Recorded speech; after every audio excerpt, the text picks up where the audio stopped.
अस्सलामुअलैकुम dear student, welcome to my YouTube channel. आप देख रहे हैं हमारा चैनल टेक्निकल मुसन्नफ़ एकेडमी। तो स्टूडेंट, आज हम डिस्कस करने जा रहे हैं BS calculus 1 by Howard Anton 10th edition, जिसका चैप्टर 0 है बिफोर कैलकुलस। इसका जो फर्स्ट टॉपिक है वो है फंक्शन। तो स्टूडेंट, आज हम फंक्शन को कम्प्लीटली डिटेल से डिस्कस करेंगे कि फंक्शन क्या होता है और फंक्शन को इंट्रोड्यूस किसने करवाया। एक ग्रीक मैथमेटिशियन गॉटफ्रीड विलियम लेबनिज़ था जिसने फंक्शन को 1673 में इंट्रोड्यूस करवाया। और वो कहते हैं कि one quantity depend another quantity, कि जब एक क्वांटिटी किसी दूसरी क्वांटिटी पर डिपेंड करती है तो वो डिस्क्राइब करती है फंक्शन को। इसी तरह जब हम फंक्शन की बात करते हैं, जो फंक्शन है दो नॉन एम्प्टी सेट के दरमियान एक रिलेशन को जाहिर करता है। तो चलिए स्टूडेंट, हम डिस्कस करते हैं definition of function. Let a and b be two non-empty sets. Then f is a function a to b if every element of set A have unique image in set B.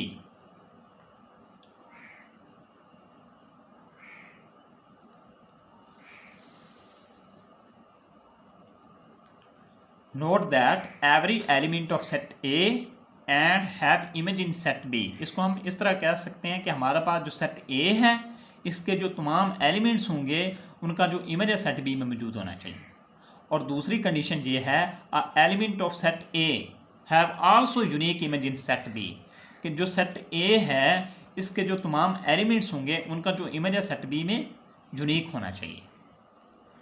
तो student देखें कि हमारे पास set ए है, इसके जो elements 1 है उसका image B है, और 2 का ए है, और 3 का सी है। तो देखें स्टूडेंट, सेट ए के जो तमाम एलिमेंट हैं इनका जो इमेज है सेट बी में वो यूनिक है और वो सेट बी में मौजूद भी है। तो इसका मतलब ये हुआ, ये जो रिलेशन है सेट ए और बी के दरमियान, ये एक फंक्शन है।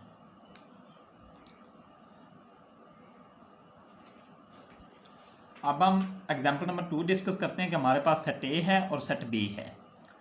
सेट ए का जो एलिमेंट 1 है इसका इमेज 5 है और 6 भी है, और 4 का इमेज जो है वो 7 है, और 3 का इमेज 5 है।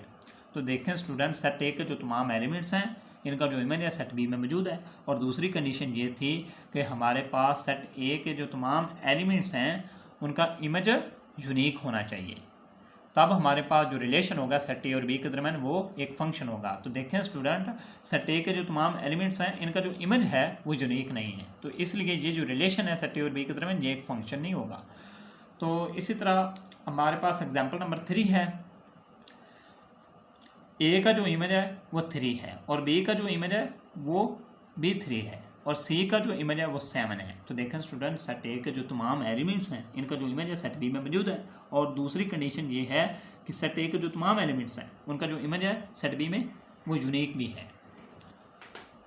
अब हम लास्ट एग्जांपल की तरफ आते हैं कि हमारे पास जो सेट ए है और सेट बी है, इनके दरमियान एक रिलेशन है कि सेट ए का जो एलिमेंट्स ए है इसका जो इमेज है सेट बी में मौजूद ही नहीं है, और बी का इमेज 1 है और सी का इमेज 3 है। तो मैंने आपको पहले ही बताया कि सेट ए के जो तमाम एलिमेंट्स होंगे उनका जो इमेज है सेट बी में मौजूद होना चाहिए। तो देखें, ए का इमेज सेट बी में मौजूद ही नहीं है, तो ये जो रिलेशन है सेट ए और बी के दरमियान ये एक फंक्शन नहीं होगा।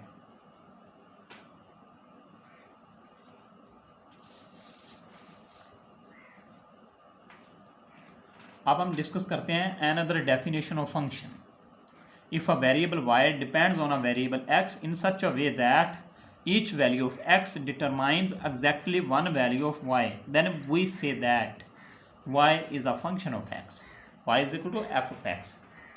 इसको हम सिंपल अल्फाज में इस तरह कह सकते हैं कि हमारे पास एक वेरिएबल y है, वो डिपेंड कर रहा है x पर, यानी कि x की हर वैल्यू के लिए y की जो वैल्यू है वो यूनिक होनी चाहिए, यानी कि x की कोई भी वैल्यू के लिए y की वैल्यू 1 होनी चाहिए, यूनिक होनी चाहिए।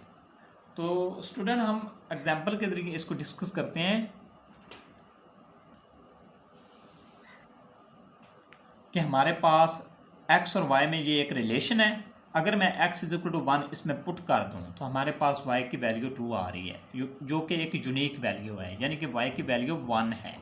तो इसलिए ये एक यूनिक वैल्यू है, तो इसलिए ये जो x और y में ये एक रिलेशन है, ये एक फंक्शन है। ठीक है, तो स्टूडेंट्स इस देखें कि y is equal to under root x plus 1 है। ये x और y के दरमियान एक रिलेशन है। अगर मैं x इज इक्वल टू 3 इसमें पुट कर दूं तो हमारे पास जो y के आंसर हैं वो 2 हैं, यानी कि प्लस माइनस है, 2 आंसर है।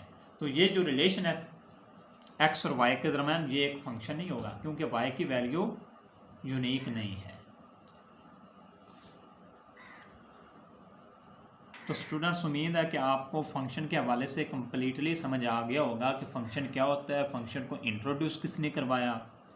ठीक है, तो इस तरह की अच्छी वीडियो देखने के लिए आप हमारे चैनल को सब्सक्राइब करें ताकि हमारी आने वाली नई वीडियो आपको आसानी से मिल सके।